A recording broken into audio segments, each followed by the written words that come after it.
Welcome to Think Big with Dan and Qasim. Join hosts Dan Melnick and Qasim Masood as they explore big ideas, limitless possibilities, and engage with visionaries, entrepreneurs, and thought leaders who dare to dream big, get inspired, motivated, and find practical tips for personal growth.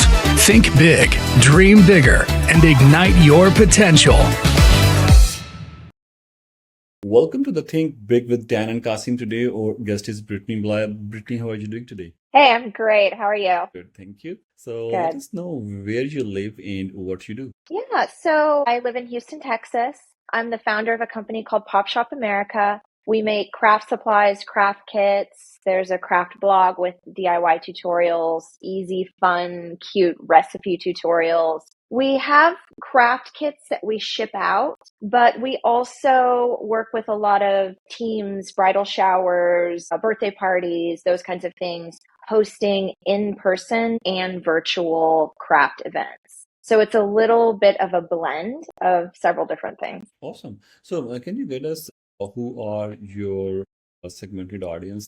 Obviously, you must have some segmentation. There can be the parents, but they can be kids as well, I believe, where you are helping them and guiding them about DIY. Yeah, so we definitely, like, if you drill down into analytics and you look at who's engaging with what we do, it's definitely primarily women. The biggest group is going to be 30 to 40, 40 to 50, 20 to 30 are all almost equal. A little bit of an emphasis on the 30 to 40 range, and even a little bit older than that, but we are about 70-ish% female audience. And in our in-person workshops, say that it skews slightly female, but you would be surprised how many couples attend our events or how diverse that audience really is. A lot of times I hear that a sister, a mother, a girlfriend, a wife found out about one of our in-person events or virtual events and then picked that for the group. So you can definitely see like a certain amount of like kind of women like leading that, like, oh, let's go do this like fun in-person thing. But actually, there's a lot of men that are like, thought my wife would really like this and find us that way as well. Awesome, that's great. So in terms of the area, which area you're covering? So it's really interesting, actually. So I'm Houston based. Most of our in-person workshops are in the Texas area. We do travel to Austin, Dallas, San Antonio fairly regularly. Those are the largest cities in Texas, but most of our workshops are in Houston.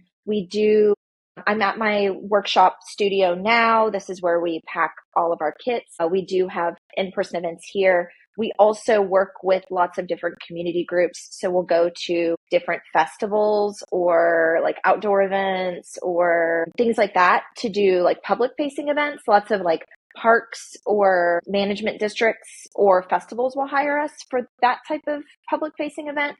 We also get hired privately by companies and teams that want to have us in their office. Very commonly, like engineering firms, architecture firms, design firms really like what we do. So we do see that, in person as well.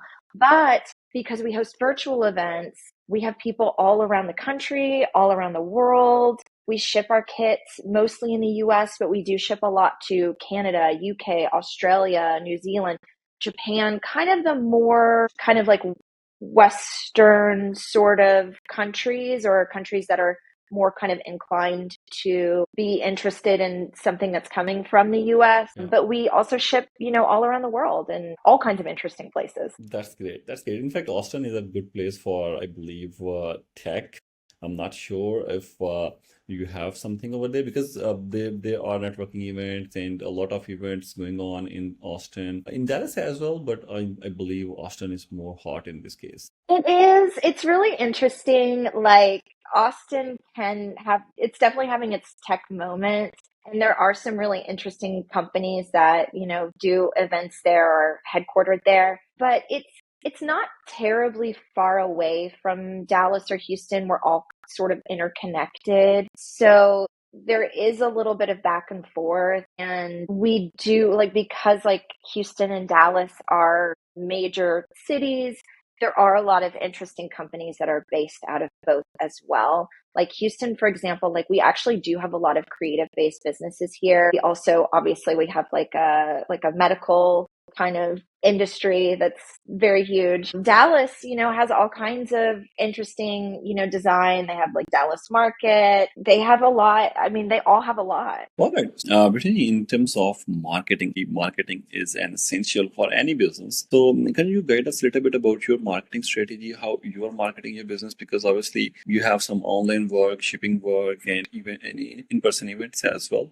And in this case, I believe digital marketing is obviously it's a very good place for you. But on the other hand, I believe because of the events, I believe you must be working on the offline marketing as well. So, are you using a mix and merge of both of these marketing? Yeah, that's a great question. So I'm particularly interested in organic marketing. I just think it's more effective. It's less expensive. It's less stressful. Like it just really works for us, what we do. So we have like a really interesting funnel where we have quite a huge blog, literally hundreds of blog tutorials of how to make all kinds of different fun things, lots of recipes, lots of gardening tutorials and tips. All of those fit with our craft supplies and craft kits. So any kit that you purchase, there's going to be a corresponding blog post for it, and oftentimes a video as well. So people can come in from either place. Either they've purchased a kit and we try to keep them on the website by having all these different tutorials of how to put together their kit or style it or different fun ways to use it. Or they find us by Google searching how to make a particular item, find the blog tutorial, and then find that there's like a kit component to it as well. So Google and Pinterest are, to me, the most important platforms. YouTube is a really important platform, but for me, I'm definitely not as interested in marketing paid ads. I don't spend nearly as much time with like Instagram or Facebook as I do with Google SEO, writing more blogs, developing that email list, and kind of like keeping them hopefully in that funnel as best as we can. We also run ads on our blog. So just keeping them there on the website, even if people don't make a purchase, is a really great thing. It's like super important to us. So we have a ton of like free downloads, printables, like kind of little craft projects that they can, download something and make it at home. And that's a really important thing to have as well, just to hopefully keep people engaged and treat them like VIPs and give them lots of stuff so that they want to hang around as long as possible. That's great. In fact, I believe this is a good strategy because in this case, you will be going to get long-term clients and you will get the loyalty basically. These will be organic clients and these will be long-term clients as well because that's so smart. I totally agree with you. For me, I am less interested in converting somebody really quickly. Yeah. I don't need to convert someone on their first visit. What I hope to do is show them some fun things and help them have a good time so that they want to come back again and again and maybe make a purchase down the road. Yeah, that's great. That's a smart move, obviously. Awesome. So, Brittany, can you let me know a little bit about the onboarding process? Not onboarding process, but you can say like the acquisition of the clients. Now I got it. Like you are getting the organic traffic. You are more towards the organic traffic. So, but still, there must be some way of acquisition of a client. So, how this process works for you? It's definitely, there's a few different ways. So they might come in from a Google search. They might come in from finding something on Pinterest. They might already know about us. We do, we have in-person events. So we always have, an email sign up at every single event. We have flyers, we have takeaways. So there's lots of different places that they can start that funnel. And where they go from there is very creative. So we have some blog posts that outperform everything else, but people come in for all kinds of different ways and their journey can be very different based on their interests, their style. we're talking about craft supplies and craft tutorials. So everybody's style, taste, what they're interested in, their skill level is going to vary so much that means that it's a very creative process for that customer as well. Once they're there on the website, my initial goal is to hopefully give them some kind of freebie or download, or we have like spin the wheels, for like get That's like nice. a free gift kind of a thing. Yeah. That's definitely a goal, is to hopefully get them to sign up for our email. That's like a big thing for us. And then from there, try to just treat them like a VIP, give them all kinds of fun, cool stuff, every week in an email. And then keep them, coming back to the website with new tutorials, new things that are happening, and then eventually, hopefully they make a purchase from there. Now, because we run ads on the blog, again, it is really great just for them to hang around and want to visit the craft tutorials and not even make a purchase. And it's still, a great relationship. And that's like one of my favorite things too, because it's like, okay, they're a customer, but also, really, it's like we're all just crafters here together. So like some of my favorite emails that I get are people that are just like doing the DIY tutorials at home and run into like a question or a concern or a problem. And they just like email us. They're not trying to buy anything. They don't want anything. It's not like a financial transaction. They're just like, I don't know how to do this one particular thing. Like those are so fun for me because like I get to just talk to people about crafting, that taking the transactional like element away from it and just like human to human like community for me is like the That's joy good. of my work. That's good. You are developing a community, not just a business. Awesome. Awesome. Well, I got your differentiators as well. Like these are the differentiators, I believe. And believe me, doing work on Pinterest, this is awesome because from Pinterest, you will be going to get the serious audience, very serious audience. Well, that's great. Awesome. So, Brittany, can you let us know a little bit about the challenges? Because we are discussing this thing because there's a motivational element as well in our podcast. And, many entrepreneurs just burn out because of the challenges, right? Like face a new challenge every day and they just burn out. I'm sure you must have faced a lot of challenges, but if you Yeah. can share one challenge with us that you think that would be interesting or the biggest challenge. Yeah. The burnout is so real. Like, I completely agree with you. It's definitely something that I faced. I've worked for myself for years. I founded Pop Shop America in 2012. Before that, I worked for myself for years. Definitely in 2012, 2013, it was a lot easier for me to overwork, overextend myself, and then experience that burnout. But this far into it, like my body just wants to stop at 6 p.m., 7 p.m. I often work 6 days a week, but most of the time I work 5 days a week.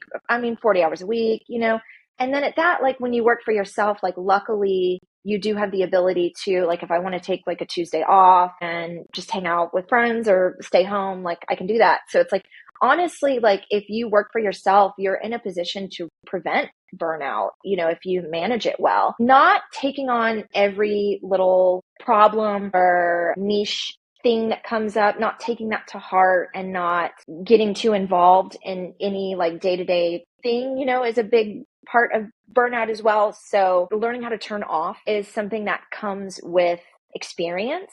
And it's something that every entrepreneur learns. For somebody that is starting this journey, that is experiencing those things, like if you have a mindset of like, I want to do this for the long term, or even if you want to do it long term, or you want to eventually sell your business, like you will create strategies to stop doing that. Yeah, Sorry. exactly.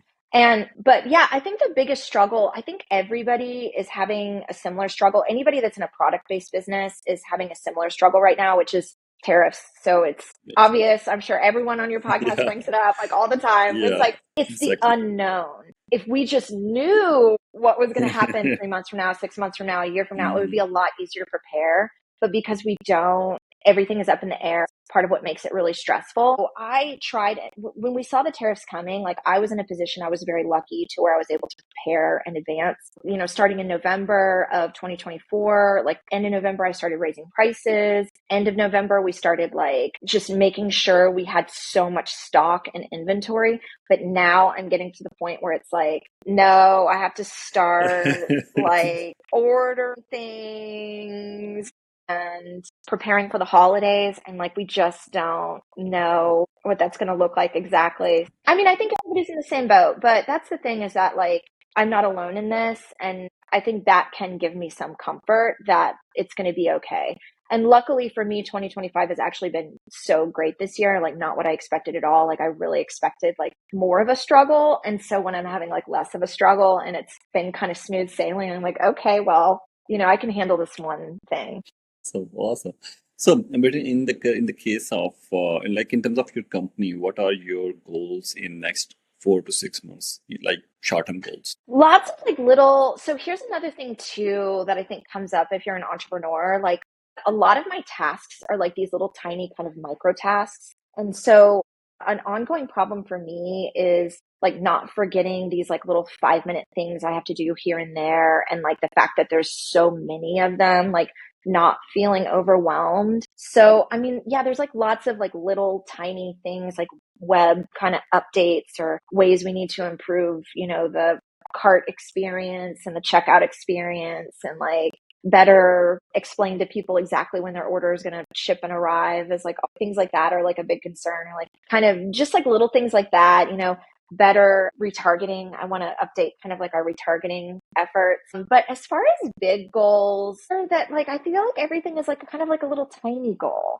And like that's okay too, like Yeah. it's going to come in phases. So for like other Yes. entrepreneurs, like please all be aware that sometimes you're working on big projects, but sometimes it's just a ton of little tiny projects, and it all comes in waves. Nothing Yeah. happens like that's a thing just in general, where it's like growth does not happen evenly. It comes in these little spurts that's much more unpredictable. Yeah. So Exactly. right now, kind of like our growth is like all these little kind of tiny things. Exactly. Sometimes smaller things become bigger. Oh, well, that's Yeah. awesome. That's awesome. So at the end, Brittany, please give us your biggest piece of advice for our audience who are the entrepreneurs who are struggling with the challenges, are the ones who are still dreaming to be their own boss. So, honestly, my biggest piece of advice is it is a bit of a singular process,